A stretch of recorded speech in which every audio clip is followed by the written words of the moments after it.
The series begins with our heroine, Gia, working at her grandmother's restaurant, peeling onions. Of course, she's miserable with her life, especially because she suffers from a heart disease. The last time she visited the doctor, he basically told her she was saying her final goodbye to the world, so she walks through the streets completely fed up with herself when she comes across people from a church trying to convince her to believe with them because the end of the world is near. She snaps at them and says, "I'm not even going to live long enough to see it, so just shut up already." They immediately get scared of her and go silent. That same night, we see a man near the drainage site. The moment he touches the water there, strange things suddenly begin happening to him. The next day, at the city office, an old man named Kim arrives to report that his friend has disappeared. Nobody really takes it seriously. At the same time, Sun arrives, and he's famous in the town for constantly filing complaints about absolutely everything, so they dump him on the new employee, Lee, who's extremely cold and impossible to argue with. Sun complains again about the drainage site, saying it's overflowing with garbage. Lee calmly replies, "We already put up a warning sign, sir. What more are we supposed to do? The place has always been private property." Sun gets furious at him. Later, Lee goes out to eat, and Kim sits beside him, telling him that many people in this town have suddenly started disappearing, exactly like what happened 20 years ago. Lee barely pays attention. Kim then goes to eat at his usual place, but once again, the church people show up, trying to recruit him too. He gets annoyed and crumples up their flyer before throwing it away. Suddenly, one of them smashes his car right in front of him in a terrifying way, leaving Kim completely stunned. Back with Gia, she keeps nagging her grandmother for money so she can travel, but her grandmother refuses. She asks about her medical results, but Gia refuses to tell her that she's dying. That's exactly why she wants to travel and fulfill her dream before it's too late. This time, she decides to depend on herself no matter what. She breaks open her piggy bank, gathers whatever money she has, packs her things, and quietly sneaks outside. But she's immediately caught by Gil, who works with them at the restaurant. She tries asking him for money too, but he's broke as well. Meanwhile, we learn that Sun's wife controls everything in the house because she's the one paying all the bills. When she finds out he wants to send his mother on a trip, she shuts him down immediately, saying the best she'll get is a nearby hotel. Sun sadly goes to pick up their daughter from school, but because of his slippers, he trips badly in front of everyone. His daughter pretends not to know him, leaving him completely heartbroken. Later, Sun sits with Kang at his house, and the two of them complain together about being broke. Gia heads to the market to buy supplies for her trip while trying to stay unnoticed, but everyone already knows who she is. Even Lee, despite being new in town, recognizes her because her reputation as the crazy granddaughter of the restaurant owner has spread everywhere. When he notices her buying suspicious items and carrying a heavy suitcase that resembles Kim's car trunk, he starts suspecting she killed him. He forces her to open the suitcase, only to discover it's filled with ridiculous junk. Embarrassed, he suddenly gets worried when something nearly falls on her, so he pulls her toward him to protect her. Of course, she immediately makes him pick up all the scattered items like a good boy. Not only that, she tells him he'll also pay for her laundry because he dirtied her clothes. Since he knows he's partly at fault, he agrees. Afterward, Gia talks to her grandmother on the phone. Her grandmother tells her she's waiting at home and wishes her sweet little granddaughter from the past would come back. Gia coldly replies, "That girl died a long time ago." Her grandmother instantly yells at her like always, telling her never to talk about death again. Later, Gia visits Kang and asks him and Sun to pretend they kidnapped her. She wants them to record a video and send it to her grandmother, demanding ransom money. The two idiots actually agree because she promised them a share of the money. While they sit there proudly watching their dramatic kidnapping video, they suddenly fail to notice that Gia's heart starts hurting badly. Within seconds, her heart literally stops, and she dies right in front of them. Both Sun and Kang freeze in horror. At first, they desperately try to save her, but she's already gone. Kang breaks down crying over her body, while Sun completely loses it because nobody would ever believe they didn't do anything to her. So Sun decides they should dump her body near the drainage site since hardly anyone goes there. Meanwhile, Lee's landlord bangs on his door to scold him again for the loud noises coming from his apartment. He apologizes and returns to his room where everything is turned upside down. He calmly begins looking through a file filled with children's names, information, doctor's records, and news articles about a doctor named Ha who was arrested 20 years ago after an explosion at an orphanage. The truth about him was exposed after the guard Kim testified that Dr. Ha had been secretly experimenting on children there. That's when we realize Lee is currently searching for Kim. Lee goes to Kim's place but doesn't find him there. Instead, he finds the discarded church flyer. As for Kim himself, when he wakes up, he finds himself trapped in a room face to face with his missing friend. Except the man has turned into a horrifying monster. Back with Gia, Sun and Kang drag her body toward the drainage area, consumed by guilt and terror, yet forcing themselves to continue. Just as they're about to throw her away, Lee suddenly appears in front of them and asks what they're doing there. They hurriedly try hiding the body behind them, but Lee gets suspicious and insists on seeing what they're hiding. The moment they turn, they accidentally bump the corpse, causing it to fall straight into the drainage pit. Lee sees her body and panics. Sun Sun nervously blurts out, don't worry,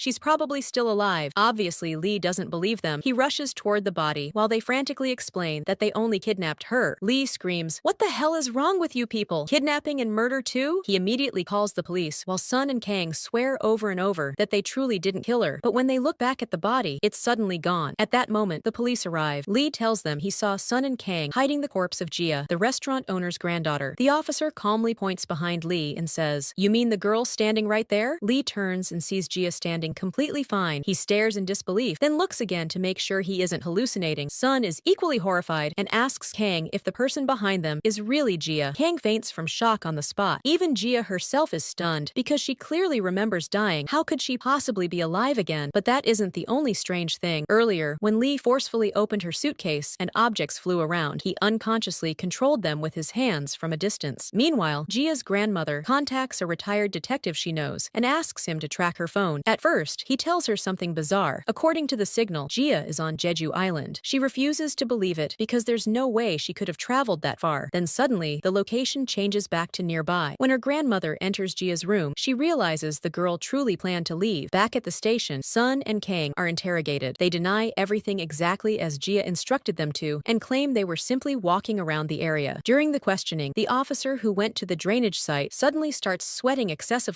and angrily complains, see? Didn't I tell you people to clean that place up already? Everyone remains confused about how Jia survived. She explains that when she woke up, she saw a diver in front of her, though she has no idea where he came from. Nobody believes her story. Soon, her grandmother arrives and overhears the entire kidnapping plan. Everyone instantly hides in fear. Jia hides inside a closet, but suddenly, she finds herself transported into the Joseon era, where people are being tortured right in front of her. Back in reality, her grandmother keeps yelling at Sun and Kang. When she opens the closet to look for Jia, she's shocked to find it empty. Then suddenly, Jia reappears out of nowhere. Terrified, Jia tells her grandmother she's been seeing extremely strange things. At first, Sun assumes she's pretending to avoid getting scolded, not realizing she genuinely traveled somewhere else. Lee overhears all of this and becomes deeply interested in her. Meanwhile, Kim is interrogated at a secret facility. They ask him whether he knows the location of the immortal child. Kim explains that several children survived 20 years ago, but he doesn't know which one is the immortal child. However, he vividly remembers another child, number 3972. The moment they hear that number, memories flood back. 20 years earlier, number 3972 arrived at the facility and underwent experiments. He barely remembered anything from his past, except the vague image of a woman hanging laundry, though he couldn't even remember her face. Eventually, he developed the ability to move objects with his mind, though he couldn't control it properly and nearly died because of it. Another child rushed over and saved him just in time. Number 3972 warned him to be careful or he'd die too, but the other child simply smiled and said, no matter what happens, I can't die anyway. That second child was the immortal child the organization is desperately searching for now. Lee constantly dreams about those memories and wakes up unable to control himself because of how intense they are. That's why loud crashing noises always come from his apartment. Back with Jia, her grandmother visits the doctor, who shocks her with unbelievable news. Jia has completely recovered. Her health is now perfect, and the doctor has no explanation except to call it a miracle. Hearing that word reminds her grandmother of something someone once said long ago, that Jia herself was a miracle child. Disturbed, she returns home and calls someone named Choi. Meanwhile, Sun and Kang sit together drinking, worrying about what Jia's grandmother might do to them. Out of frustration, Kang throws a can, only for it to blast a hole straight through his wall. He stares in terror, unable to understand his new power. At the same time, Sun returns home and suddenly finds his hand stuck to the freezer. No matter how hard he pulls, he can't free himself. He panics, unable to understand what's happening to him either. The next day, Jia's grandmother happily tells her that her condition has dramatically improved, though she still needs regular tests just in case. She even reveals she bought Jia a plane ticket and plans to give her money too, but only if she follows some rules and gets a job. Jia becomes overjoyed and happily starts eating like crazy. At that moment, Choi calls the grandmother and they arrange to meet. Later, Jia begins working with Kang, who still can't understand what happened to him. Suddenly, Lee visits them and asks Jia whether she knows anything about Wonderkinder. She can't even pronounce the term properly. Lee senses something strange and directly asks her how she's alive after dying. Jia nervously denies it, claiming she was only sleeping. Then she asks Kang about the camera from the kidnapping video. The idiot casually admits he left it at the drainage site. Horrified, she runs there immediately because she doesn't want anyone discovering the miracle that happened to her. On the way, she notices Lee secretly following her, though he doesn't realize he himself is being watched too. When she reaches the site, she rushes inside, while Lee discovers that a junk collector already has the camera. He watches the footage and confirms with his own eyes that Gia truly died. To test his theory, he suddenly destroys the entire place above her head. The poor girl desperately tries to escape, but can't. Sun witnesses everything in disbelief. Then, after the place completely collapses, Gia suddenly finds herself aboard a ship. The detective tracks her phone signal and says she's somehow in international waters. He insists the device must be malfunctioning. At the same time, a historical drama airs on television, showing Gia briefly in the background. It turns out she didn't travel to the Joseon era from the hospital at all. She accidentally teleported onto a historical drama filming set. This time, however, the people on the ship mistake her for a police officer because they're smuggling illegal goods. They open fire on her, and instantly, she teleports back to the ruined site. Lee is there searching through the debris for her and nearly dies from shock when she suddenly appears behind him. He accidentally shoves her away with his powers. Later, Lee returns to his organization and confirms that Gia is definitely number 3972. The woman there barely remembers him at first, but another girl reminds her that Lee was the boy Baal used to hate because they shared the same powers, except Lee was far stronger. Back with Gia, she wakes up in Kang's house. Kang tells her son brought her there. She checks the bullet hole in her clothes and realizes everything truly happened. She then tells Kang she thinks she now has supernatural powers. Kang immediately blurts out, "Me too! I punched something and blasted holes through my wall." The two rush to Sun's house to check on him. Even though his hand is literally stuck to a plant, he pretends he's completely fine. Soon they discover his powers too. Now the three of them stand there totally confused, especially Sun, who's terrified. He reveals that Lee, the city office employee, also has powers, and even tried killing Gia that morning. Shocked, Gia immediately decides to confront Lee at work. Lee pretends not to know what she's talking about and keeps avoiding her until she practically sticks herself beside him non-stop. Finally, he pretends he has outside work and leaves the office entirely. Of course, Gia and the others follow him anyway. Meanwhile, Gia's grandmother learns that Choi, the man she was supposed to meet, is dead. When she visits his body, she's told he committed suicide and left a message for her before dying. In it, he wrote that he felt sorry for her doctor and that the man was wrongly accused 20 years ago and never experimented on the children. She realizes Choi must have been threatened. We then learn that Dr. Ha has finally been released from prison with the help of a mysterious visitor who orders him to search for the immortal child. Dr. Ha first goes to Choi's place looking for information. When he discovers the restaurant owner knows the truth, he sends one of the girls from the organization to kill Choi using her mind control abilities. That's when we discover the organization's headquarters is actually the strange church. Soon, two detectives visit the church to ask about the disappearances. The mysterious woman warmly welcomes them and shows them around the beautiful place. Just as one detective begins relaxing, his suspicions grow stronger after he notices they even have a capo there. The woman casually says she'll show it to him, and she takes them downstairs. The place looks incredibly beautiful, not realizing everything they see is merely an illusion she created for them. After leaving, the detective notices again that he's sweating heavily and becomes disturbed. Meanwhile, our heroes deliberately start talking about supernatural powers in front of Lee. When they notice him acting distracted, Gia secretly steals his bag, and the three of them forcefully drag him away with them. They keep questioning Lee about their powers, but he gets a headache from all the non-stop talking and tells them he doesn't know anything and doesn't even want to know. Fed up, they throw him out of the car, but the moment he tries to hold on to the door because he has no idea where they're dropping him off, they suddenly see a police car falling off the road. The three of them rush over to help. They pull the first officer out of the car. Then Gia and Kang try rescuing the second one, but the man's body looks strangely deformed and unnatural. Gia quickly tells Sun to grab water before the car explodes, while she and Kang struggle to pull the officer out from the other side. At the same time, she keeps yelling at Lee to use his powers and move the car already if he wants to act like a human being. Lee finally gives in and uses his telekinesis to help them, but idiot Kang thinks the power is actually his own. Eventually, they manage to pull the officer out safely. Then Sun comes running back, completely terrified, shouting that he saw some strange creature in the water wink at him. Of course, nobody believes him. Sun rushes to put out the fire, but suddenly his body sticks to the burning car. Even worse, Kang gets stuck to him too. Gia desperately begs Lee to save them, so he uses his power again and barely manages to separate Kang from Sun. Then he runs towards Sun himself to rescue him. This time, Sun's own power activates. Using part of the wreckage, he manages to pull himself free while Lee throws the exploding vehicle far away before it detonates. After surviving that entire disaster, Gia feels incredibly proud of them and excitedly declares that they should form a superhero team together. Lee, however, wants absolutely no part of it. He tells them to just let him out somewhere. Meanwhile, the others celebrate, believing the reward money for saving the officers will probably be split between the three of them. Later, Lee begins digging through city records and investigating everything carefully. He eventually discovers that the thing that transformed the three of them into superhumans was the drainage water. Another officer had transformed because of it too. Tracing the source of the water, he realizes it comes directly from the strange church headquarters. That's when he confirms the church is Dr. Hu's new base. He has no idea what to do next. Meanwhile, the others go to the hospital to check on the officers they rescued, only to be told that no injured officers were ever brought there. They contact the officers directly and discover they've completely vanished without a trace. The three panic because they personally handed those officers over to the ambulance. So where did they disappear to? They start fearing that some organization targeting superhumans might have abducted them too. And they're right. The organization has already taken the officers to their headquarters. Meanwhile, after Lee finally understands what's truly happening, Baal approaches him and tells him it would be better if he came along willingly to meet their father. Lee is stunned that Baal still calls Dr. Ha his father after everything he did to them. Baal calmly replies, "That's exactly why I love him. He gave me value, and now I'm helping him too. I gather the defective ones and destroy them." Lee immediately realizes that anyone whose transformation fails gets eliminated. That's why they took the officer. He instantly becomes worried about Gia and the others. Soon after, Gia comes to him and tells him about the officers disappearing from the hospital. Lee warns her seriously, "Then hide your abilities, kitten. You and the others need to stay hidden, or they'll capture you too." But instead of listening, Gia keeps pestering him to teach her how to control her powers. Lee ignores her completely, so she clings on to him even more stubbornly. Suddenly, one of Lee's co-workers appears. Gia instantly teleports away so the woman won't see her. When she reappears, Lee uses his powers to lift her into the air and literally pin her to the ceiling. But instead of being scared, Gia absolutely loves it. She laughs and says, "How could you hide such an awesome power like this?" At that moment, Lee realizes she's completely insane. Then she nervously asks him if losing her powers would mean she'd die again. Lee reassures her that it wouldn't. Hearing that makes her incredibly happy. She leaves his office practically dancing with joy. Lee secretly watches her leave and finds himself growing fond of her. But just as he's about to return to work, he notices Baal secretly watching her too, clearly preparing to attack her. Lee quickly intervenes and sends Baal away before anything happens. Afterward, he tells Gia to return to the office. She happily obeys, unaware he was actually protecting her by keeping her away from Baal. When Lee returns to the office himself, he finds Gia sitting there excitedly because she misunderstood everything and now believes he's hiring her to work beside him. She immediately calls her grandmother to share the news, making the old woman incredibly happy. Her grandmother rushes to the restaurant and proudly tells the employees, who all celebrate the news too. But then they inform her that she has visitors. When she turns to look, she finds Dr. Ha and the superhumans standing there. Those superhumans genuinely believe Dr. Ha is their father and savior. Back during the explosion 20 years ago, they ran to save him, and he ordered them to escape and wait for him. They did exactly that, and were overjoyed when he finally got out of prison and searched for them again. Because their transformations caused terrible side effects, they believe finding the immortal child will cure all of them. Dr. Ha sits with Gia's grandmother and asks how he managed to get released from prison. Then he tells her she's the reason all of this happened. Shocked, she asks what he means. She explains that she only wanted to help children and donated large amounts of money without knowing what he was actually using it for. Dr. Ha sarcastically tells her that if her conscience feels clean, then fine. Then he asks her about the immortal child. She firmly says the child is dead. Dr. Ha orders one of the girls to use her mind control powers on her and asks again, but she still insists the immortal child truly died. The truth is that the immortal child could never actually die. Dr. Ha experimented on him countless times. The boy died over and over again, but every single time he came back to life. However, every death caused him unbearable pain. Lee witnessed all of it. One day, Lee became so enraged by seeing his friend suffer that he completely lost control and destroyed the entire facility, causing the explosion 20 years ago. Since then, nobody has known where the immortal child disappeared to. Even Lee has been searching for him himself. When Lee saw Gia return from death, he suspected she might actually be the immortal child, but because she's a girl, he convinced himself he must be mistaken, since he clearly remembered his friend being a boy. Dr. Ha and the others eventually leave the restaurant without killing the grandmother. Meanwhile, Gia is completely thrilled about her powers. She excitedly thinks that if she trains with Lee, she'll eventually be able to travel anywhere she wants without needing tickets ever again. The next day, Lee asks her to help him with work, but she immediately drags Hang and Sun along too. His co-workers can't believe he's really working with those weirdos. Soon after, members of the church arrive, pretending they simply want to help clean the streets. But Lee understands their real purpose immediately. They came for Gia because they believe her transformation failed. Terrified for her safety, Lee quickly hides Gia, Hang, and Sun inside a room and orders them to train there. He tells them to figure out exactly when their powers activate and how they work. So the three begin experimenting seriously. At the headquarters, meanwhile, the organization executes another failed transformed subject. One of the girls becomes nervous and asks her friend whether the same thing might happen to them. The other girl tells her to trust Father more and focus on finding the immortal child. She promises she'll handle it. Meanwhile, the detective working for Gia's grandmother reviews surveillance footage from the restaurant. He notices notices that the superhumans only appeared once on camera. He shows the footage to the grandmother, revealing the moment Baal spotted Gia and told Dr. Ha she was always around Lee. Dr. Ha immediately ordered Baal to bring her in, but when Baal approached her, she suddenly vanished into thin air. The grandmother is horrified by what she sees. Then things get even stranger when the detective standing beside her suddenly calls her phone, even though he's supposedly right there. That's when she realizes the detective beside her is fake. It's actually the illusion girl from the organization. The girl calmly tells her she came to learn the location of the immortal child for their father. The grandmother angrily snaps, "You call him father? Are you insane? That man abused you and used all of you." The girl fires back bitterly, "Still better than you. At least he saved the transformed children. You abandoned all of us." The grandmother is deeply shaken, realizing how completely Dr. Ha manipulated their minds. The girl threatens her, saying if she refuses to reveal the immortal child's location, she'll trap her inside horrifying hallucinations forever. But the grandmother coldly replies, "As if the last 20 years weren't already hell." The girl leaves. Immediately afterward, the grandmother orders the real detective to find her granddaughter at once because she's terrified for her safety. Meanwhile, Lee discovers that the leader of the church group is completely insane and truly believes their supernatural powers are miracles. He blindly follows Baal's orders and even tells Lee he's about to die because that's what they want. Baal attacks. The very first person Baal kills is the church leader himself. Then he begins fighting Lee. Suddenly, Gia accidentally teleports right into the middle of the battle and is horrified by what she sees. Just as Baal throws a car toward her, she teleports back to her friends. While desperately trying to warn them that Lee is in danger, she grabs Kang and accidentally teleports him with her back to the fight. Baal immediately decides to kill all three of them. He hurls a car directly at them. Gia instantly runs forward and hugs Lee to shield him. The impact crushes her, and the car collapses on top of them both. Baal smiles, believing he's won, but then Kang suddenly lifts the entire car off them like a gorilla. Baal stares in disbelief and says, "What? You transformed too? Another defective?" Kang proudly replies, "Defective? I'm perfectly fine." Baal attacks him, but no matter what he throws, everything around Kang gets destroyed except Kang himself. The funniest part is that Kang has absolutely no idea what he's doing. He thinks he's winning by clapping dramatically like an idiot. Meanwhile, Gia teleports away with Lee again, and this time she finally reaches the destination she always wanted to visit. But there's one tiny problem. She's dying. Something has pierced her neck. Lee watches helplessly as she dies right in front of him, only for her to suddenly wake up again moments later. Gia is completely confused about what just happened, but Lee finally becomes certain that she's connected to the immortal child somehow. Still, he can't understand how. Because of the intense battle and overusing his powers, Lee suddenly collapses unconscious. Baal is exhausted too, and Joe scolds him for recklessly using his abilities. Ran also angrily asks why he fought Lee in the first place. Baal asks her why she cares so much about Lee. Ran pretends it's only because Lee is one of them, but she's lying. Lee is special to her. Long ago, Ran used her hallucination powers to show him beautiful illusions that actually made him laugh. Ever since then, she's secretly loved him. Meanwhile, Gia brings unconscious Lee back to his apartment, and Kang stays with her. Together, they try treating his wounds and notice his body is covered in scars and old injuries, proving how terrible his life has been. Later, Kang and Sun explain to Lee that they fought someone incredibly powerful from Wonderkinder. Lee sighs and asks, "So does that mean we're one of them too?" Sun angrily replies, "No, that guy called us defective." Meanwhile, Gia's grandmother sends her detective to investigate Baal and Lee's battlefield. He discovers human blood everywhere, but can't determine whose it is. Back at Lee's apartment, Gia stays beside him because she feels deeply sorry for him. While asleep, Lee softly calls out for his mother, leaving Gia emotional. He even unconsciously holds onto her hand in his sleep. Later, she goes to her grandmother's house, gathers supplies, cleans Lee's apartment, and even cooks food for him. When Lee wakes up and sees everything she did, he's deeply touched. The next day at work, he finds Gia, Kang, and Sun surrounding him again, bombarding him with questions about Wonderkinder and how to fight them. Lee warns them that those people are extremely dangerous and could easily kill them, so it's better not to get involved. Ran overhears all of this and can't understand why Lee keeps gathering these failures around him. But not only does Lee keep them around, he actually begins training them personally. He orders them to discover exactly when their powers activate. Eventually, they figure out that Kang's powers appear whenever he gets yelled at. As for Sun, they still can't fully understand his trigger. With Gia, they already know her powers activate when her heartbeat rises, but they still don't know how to trigger it consistently. Gia starts giving up until she suddenly sees a cockroach and panics. Terrified, she runs to kill it. Lee immediately realizes it's an illusion because more cockroaches suddenly appear everywhere. Ran has started making them hallucinate insects to turn them against each other. She confronts Lee again, demanding to know why he's protecting these people and treating them like family. Lee becomes disturbed by how obsessed she is with the idea that Dr. Ha still cares about them. When she goes too far, Lee finally pushes her away, breaking the hallucination. That night, while sitting together, Lee tells Gia about Ran and reveals that she's also searching for the immortal child. He explains that he and the immortal child used to be very close friends. The boy truly couldn't die, but Lee eventually lost track of him and even started wondering if he somehow disappeared forever. Gia asks, "How could he die if you said he can't die?" Lee replies quietly, "Just like you." That's exactly why he suspected her, especially after discovering her grandmother had been funding Dr. Hu's research for years. Gia is devastated by this revelation. She confronts her grandmother about the surgery she underwent when she was 7 years old. Her grandmother finally confesses the truth. At that time, Gia was dying. Right when the explosion happened, the immortal child's brain activity was still active even though his body appeared dead. Choi advised her grandmother to transplant the child's heart into Gia. Gia is completely shattered. Not only did her grandmother indirectly destroy that innocent child's life, but she also funded the horrific experiments in the first place. Overwhelmed with guilt, Gia wanders the streets crying, unable to face Lee. Lee secretly follows her from a distance because he's worried about her. Eventually, she refuses to return home and instead sleeps at Kang's place. She even skips work the next day, making Lee anxious about her. Meanwhile, the detective sent by her grandmother sneaks into the church and records what's happening there. The people inside truly believe Baal and his group when they claim the world will end by the end of the year. They're convinced because the superhumans perform miracles in front of them, like Baal using his powers to help a disabled boy stand and walk again. Instead of realizing it's simply a supernatural ability, they wholeheartedly believe it's a divine miracle. That night, Gia finally goes to see Lee. He immediately notices she's hungry, so he quietly goes downstairs to buy food for her. Gia tearfully tells him she doesn't know what to say because he lost his friend because of her family and grandmother. Lee gently tells her it isn't her fault. Then Kang interrupts them, carrying tons of food from her grandmother's restaurant. Gia is deeply moved by all the kindness and care surrounding her. Later, she returns to her grandmother and tells her, "I can't forgive what you did back then, but I also won't let anyone hurt you." Her grandmother becomes overjoyed hearing those words, but without warning, Gia packs all her belongings and moves into Lee's apartment. She even drags Kang along, insisting it would be improper for a man and woman to live alone together. Lee reluctantly accepts his fate and thanks heaven that Sun at least didn't come too. The next morning, Sun shows up anyway and casually eats breakfast at Lee's apartment while Lee is trying to work. Lee is completely exhausted by them. Still, they continue training. Eventually, they finally discover Sun's trigger. His powers activate whenever he lies. As for Gia, they experiment with anything that can raise her heartbeat. They discover coffee works instantly. The moment she drinks it, she begins teleporting everywhere nonstop, having fun sightseeing and buying things for everyone. At one point, Lee asks whether she can teleport other people with her. She immediately grabs him and teleports him straight to the beach. Honestly, she almost leaves him stranded there as punishment, but he keeps calling and nagging her until she returns to get him. The problem is that every time she comes back and sees him running toward her, her heartbeat spikes and she teleports away again. This keeps happening repeatedly until Lee finally gives up and returns home by public transportation. When he gets back, Gia surprises him with a small birthday celebration. Lee doesn't even know his own birthday. Gia happily brings him a little cake, making him quietly emotional. Then, Lee suddenly tells her to stop judging people so superficially, and right after that, the bastard drugs her. Then he contacts Dr. Ha. It turns out Lee had secretly made a deal with him from the very beginning. He would help find the immortal child in exchange for something in return. Meanwhile, Sun starts worrying about the others. When he goes out looking for them, he's horrified to discover Lee had been working against them the whole time. Terrified, the coward immediately runs off without even warning Kang because all he cares about is rushing home to save his family. But when he tries explaining everything to them, neither his wife nor daughter believes him. They assume he's rambling nonsense again like always. In frustration, Sun blurts out that he can't stand living with his wife anymore. But the moment he says it, his hand sticks to something because he's lying. He immediately starts crying over his miserable life. Meanwhile, after Gia is taken to headquarters, the others are forced to sit together. Joe starts getting suspicious about what's happening there, but Dr. Ha calmly tells them to sedate Gia. Suddenly, though, they discover she woke up early. Instead of panicking, she mocks the place, saying it looks exactly like a mad scientist laboratory. Dr. Ha completely ignores her and continues preparing his equipment. Then Gia pulls out her precious coffee jelly from her pocket. The moment she eats it, she teleports away. At the same time, Lee opens his old file and finally learns the truth. His father is dead, but his mother is still alive. He barely has time to process the revelation before Gia suddenly teleports right in front of him. She immediately grabs him and angrily demands to know why he betrayed her. But while confronting him, she also hands him coffee jelly. That's when Lee realizes she never told anyone that caffeine activates her powers and allows her to escape whenever she wants, meaning he technically didn't even need to hand her over in the first place. Just as she's about to cry in front of him, she suddenly teleports away again out of embarrassment, only for the idiot to accidentally return herself directly to headquarters. Naturally, they immediately knock her unconscious again and prepare the operation. When she wakes up, Dr. Ha coldly explains that they're going to kill her so the other children can survive. To him, her life means nothing compared to the bigger picture. She's just a nobody. Jia tearfully asks if Lee will at least benefit from her death. Dr. Ha replies that Lee already got what he wanted, information about his mother. That devastates her, but honestly, from her perspective, Lee's reason is understandable enough that she can't fully hate him for it. The next day, her grandmother prepares herself and goes to meet the second investor who helped fund the project years ago. But when she arrives, the man is gone. The detective informs her he was transferred to the church. Immediately, she panics for Jia. Meanwhile, Sun finally tells Kang the truth about what he discovered. Kang completely loses it and insists they have to rescue Jia immediately. Sun tries talking sense into him, asking why he's risking his life for this. But Kang refuses to back down because Jia was the only person who ever protected him from bullying back in school. Flashbacks reveal how everyone mocked him until Jia became his friend. After that, people were too scared of her to bother him anymore. The first thing Kang does is confront Lee and demand Jia's location. Lee initially resists, but then Jia's grandmother calls him too. When Lee visits her, he sees a list of Jia's dreams and wishes. Most of them are heartbreakingly simple, like wanting to live past 30 years old. The sight deeply affects him. The grandmother apologizes to him because she knows he was one of the experiment children too. Lee quietly says her apology won't change much now. Still, she begs him to tell her where Jia is. He refuses and walks away. Outside, Kang and Sun follow him, desperately asking about Jia too. Then they overhear him calling the grandmother and telling her he needs a few good men. He finally agrees to help rescue Jia and apologizes for betraying her in the first place. He admits he was desperate to learn about his mother. The grandmother understands his feelings and promises to gather people for him. Lee immediately goes to his workplace and asks his boss for a favor, a map of the church interior. Once he gets it, they begin preparing a rescue plan. Meanwhile, Dr. Ha uses Jia's blood to create a serum meant to prolong life. He tests it on mice, and the experiment succeeds perfectly, making him ecstatic. The others, however, become suspicious. They ask Joe why Lee hid the fact that he found the immortal child. Joe says she'll find out herself and attempts to control Dr. Ha's mind, but Dr. Ha smoothly manipulates her emotions, pretending to be hurt that she'd distrust him after he raised her. He promises she'll be the first person he helps with the serum because she's his daughter in faith. The poor girl completely falls for it. Soon afterward, the group notices chaos erupting outside the church. The commotion is actually caused by Jia's grandmother and the townspeople as a distraction, while the detective sneaks Lee and the others into the church from the back. Inside, the detective reveals he was also one of the project children. Because Lee destroyed the facility years ago, the detective and 20 other children were rescued before experiments could begin on them. He sincerely thanks Lee for saving their lives and allowing them to live normal lives. Lee is deeply moved. The rescue mission begins, with Lee, Kang, and Sun quietly taking down guards one after another. At the same time, Jia is horrified when they bring in an elderly rich man who's supposed to receive her heart transplant. She sarcastically asks whether saving children and humanity was all just a lie. Dr. Ha calmly tells her the old man is wealthy and important, while she's just a nobody whose life has no value compared to his. For the first time, Jia snaps back emotionally. She says she's not a nobody. To her grandmother, she means the entire world. To her friends, she means everything too, and she doesn't want to die. She desperately fights back. At that exact moment, Lee and the others storm in and rescue her before the surgery can begin. Jia becomes overwhelmed with emotion seeing him. Then, Lee suddenly steps close to her on purpose to raise her heartbeat. Her teleportation activates immediately, and he tells her to go somewhere safe. Of all places, she teleports straight to his house. Poor grandmother. She raised this girl for years, and the first safe place she thinks of is Lee's apartment. Meanwhile, Lee stays behind to fight Baal and Ran. Baal has zero interest in talking and immediately attacks. Kang steps in to stop him, while Ran uses illusions against Lee, forcing him to relive memories of the immortal child, begging him for help. The trauma shakes Lee so badly, his powers spiral out of control. Meanwhile, Sun continuously lies to keep himself glued firmly to the ground, while everything around them gets destroyed. Jia eventually returns and rushes toward Lee to calm him down. Shockingly, it works. Lee slowly regains control and finally confesses that he truly wanted to save his friend back then, but couldn't. Then he collapses unconscious. Jia tells Kang and Sun to carry him, but both shamelessly claim they're too tired. She finally tells them to just grab onto her, and she teleports all of them away. Well, almost all of them. Sun doesn't teleport because his idiot self is literally stuck to the floor. Then Baal begins waking up again. Terrified, Sun desperately tries remembering what lie activated his power. Eventually, he realizes the truth. He actually could have carried Lee earlier, but simply didn't want to. The moment he admits it, he unsticks himself and runs away screaming. A valuable life lesson: don't lie. Unfortunately, Jia accidentally teleports everyone back to the church again. She tells Kang to hide while she searches for a solution. Then she secretly watches Dr. Ha inject the old man with the serum created from her blood. At first, the man miraculously becomes young again and can't believe it worked, but moments later, he rapidly rapidly ages and dies right in front of them. Gia is horrified. Thankfully, the old man had already ordered his guards to kill Dr. Ha if anything happened to him, but Jo uses her powers to control the guards and drive them away. Afterward, she overhears them discussing how they need far more of Gia's blood to perfect the serum. Realizing they'll keep experimenting on her forever, Gia decides to escape. Unfortunately, she accidentally makes noise. Just as Baal nearly catches her, she drinks coffee and teleports away. Dr. Ha orders Baal to chase after her. Jo tries stopping him, warning that overusing his powers could destroy his heart. But Baal insists on obeying father. Jo attempts to control his mind, only to discover he's wearing an earpiece specifically designed to block her powers. Dr. Ha secretly gave them to everyone because he never truly trusted her. She's devastated. Meanwhile, Gia teleports directly into the church gathering, which is packed with people from town. Since they're all her neighbors, they already know she's crazy. At first, she plans to quietly retrieve Kang and leave, but because she's Gia, she instead starts loudly exposing the church and telling everyone they're following nonsense. Jo finally loses patience and controls the entire crowd, ordering them to capture the intruders and deliver them to Baal. The townspeople begin marching like hypnotized zombies. The detective immediately informs the grandmother, who activates their second plan. Inside the church, the brainwashed crowd attacks Gia. Lee wakes up just in time to save her and escape with Kang. Sun, meanwhile, dramatically decides to sacrifice himself like the old man from Train to Busan, but 2 seconds later, he's running after them again, completely fine. Unfortunately, they're still not safe because Baal appears once more. Lee tells Gia to teleport Kang away first and then come back for him. She obeys. Meanwhile, Sun sneaks around the facility and discovers workers dumping bodies into acid that completely dissolves them. Worse, they're preparing massive quantities of the acid to spray over the city during the upcoming festival. Sun panics because his daughter is performing at that event. As he tries escaping, the brainwashed believers find him. He hilariously attempts acting like a zombie to blend in, but fails miserably. Just as they're about to grab him, Gia appears wielding a chainsaw and rescues him. When Sun frantically explains the church's plan, Gia is horrified, but things get even worse when she returns to Lee's location and discovers both he and Baal are missing. Jo completely loses control emotionally when she sees Baal dying. To protect Sun, Gia teleports him outside the church before returning to save the civilians. The grandmother uses the church microphone system to break the mind control, and the townspeople finally wake up confused about why they're there. Meanwhile, Lee barely reaches Dr. Ha again and demands to know his true plan. Dr. Ha finally reveals everything. Years ago, he experimented on 75 children. 25 died immediately, 50 transformed, but half died during the process. Only a few survived, including the immortal child. So now he plans to spray the entire city with the same transforming acid, hoping more immortal beings will emerge. Lee calls him insane because countless innocent people will die. Dr. Ha coldly replies that the survivors are all that matter. Lee finally declares that Dr. Ha must die for the sake of the world. Suddenly, armed soldiers surround them. Jo forces them to fire at Lee, but Lee stops every bullet in midair and sends them flying back. One soldier even gets shot by his own bullet. Dr. Ha is shocked this is how things end. Then, a massive explosion erupts around them. Gia senses it immediately and teleports there to save Lee, but she only finds injured soldiers. She rescues them one by one, unable to locate Lee anywhere. The truth is, Kim, the imprisoned guard, escaped and secretly rescued Lee. He tearfully apologizes for failing to save him years ago when Lee begged him to open the door. This time, Kim finally opens it using his powers and tells Lee to escape. Meanwhile, Jo rushes to Dr. Hay and discovers he's barely alive. Desperate, she injects him with the remaining serum, but his heart stops anyway. Completely broken, Jo loses control and starts manipulating everyone around her, even forcing a detective to threaten Gia's grandmother. Gia quickly teleports her grandmother to safety. Outside, while chaos erupts everywhere, the townspeople continue preparing for the festival, completely unaware of the danger, including Sun's wife and daughter. When Sun tries warning everyone, nobody believes him. The townspeople actually defend the church because it helped them financially. He becomes completely discouraged. Then Kang finds him, and together with Gia, they decide to stop Dr. Ha's plan themselves. Sun asks why they should risk their lives for strangers. Gia quietly reminds him that these aren't strangers. They're their neighbors, friends, and family. That finally moves him. The three split up to search the trucks carrying the acid, but the festival has already started. Sun pauses briefly to watch his daughter perform, while the others continue searching. Then Gia suddenly finds Lee again, but he attacks them because Jo is controlling him. As Lee and Kang clash violently, cars begin flying through the air right in the middle of Sun's daughter's performance. Sun quickly hides his wife and daughter somewhere safe. He puts headphones on his daughter so she won't hear the chaos, then quietly tells his wife he still loves her before running back to help the others. Meanwhile, Gia desperately tries waking Lee from Jo's control, but he starts choking her instead, so she teleports them both into a cave. Finally, Lee breaks free from the mind control and immediately hugs her. Together, they return to Sun and Kang, only to discover Jo has controlled dozens thousands of civilians against them. The group fights carefully, without seriously hurting anyone. All of this unfolds right in front of Sun's wife and daughter, who can't believe he's suddenly some kind of superhero. Sun keeps lying repeatedly to maximize his adhesive powers, sticking huge groups of people together so Gia can teleport them safely away. Eventually, they realize the only way to stop the attacks is to stop Jo herself. Sun finds her and interrupts her every time she tries using her powers. The non-stop chatter drives her insane. Finally, he asks what innocent people ever did to deserve this. Jo bitterly says nobody cared about them when they suffered. Sun bluntly tells her she clearly wasn't raised properly. Just as he's about to lecture her further, one of the controlled civilians attacks him, sending him falling off the building unconscious. Jo herself collapses from overusing her powers. As she dies, she asks Ran to avenge them and Bael. Ran promises she will. Then, suddenly, Gia appears to stab Lee. Jo orders her assistant to kill Gia immediately. Everyone panics, only to realize the Gia beside Lee was actually an illusion created by Ran. The real Gia appears behind them. Even Jo was tricked by Ran's hallucination. As Jo dies, she breaks down emotionally because she believes she caused Baal's death too. But despite dying, she smiles faintly after hearing Lee finally thank her. Back when they were children, her illusions brought happiness, not just to him, but to many of the experiment kids. Then they realize she still has a pulse. Kang quickly carries her away so someone can save her. But before anyone can relax, they notice a massive balloon floating above the festival, the one carrying all the acid. Gia immediately tells Kang to throw both her and Sun into the sky toward it. Sun protests, asking what he did to deserve this. But when he sees Jo controlling his wife behind him, he decides to sacrifice himself. Lee desperately wants to go too, but Gia convinces him to stay below and catch Sun afterward. Kang launches them upward. Sun uses his powers to stick himself onto the balloon while Gia climbs higher. Then, Sun quietly says goodbye and lets go. As the New Year countdown reaches its final numbers, the balloon finally explodes, but just in time, Gia teleports it far away. Afterward, the grandmother collapses emotionally because nobody except the main group remembers anything that happened. Even Sun's daughter remembers, though she quietly keeps it to herself while becoming incredibly proud of her father. As for Gia, she never comes back. Everyone assumes she died and even builds her a grave, but during the funeral, she suddenly appears alive. Her grandmother nearly dies from happiness. It turns out Gia teleported the explosion so far into the desert that she couldn't figure out how to return home afterward. She finally stumbles back, filthy, exhausted, and completely unwashed. Everyone is overjoyed to see her alive. The moment Lee hears she returned, he runs straight to her, but as soon as he gets close enough to smell her, he immediately tells her they seriously need to practice social distancing. Naturally, she ignores him and hugs him anyway. Later, Lee finally visits his mother. Amazingly, she recognizes him instantly without him saying a single word, and so their town finally becomes peaceful again. Well, mostly peaceful, because somehow, despite supposedly dying from the serum, Dr. Ha mysteriously comes back to life. So the real question is, will he finally stop, or will he return to hunt Gia all over again if they ever make a second season? With that, the story ends. Bye-bye.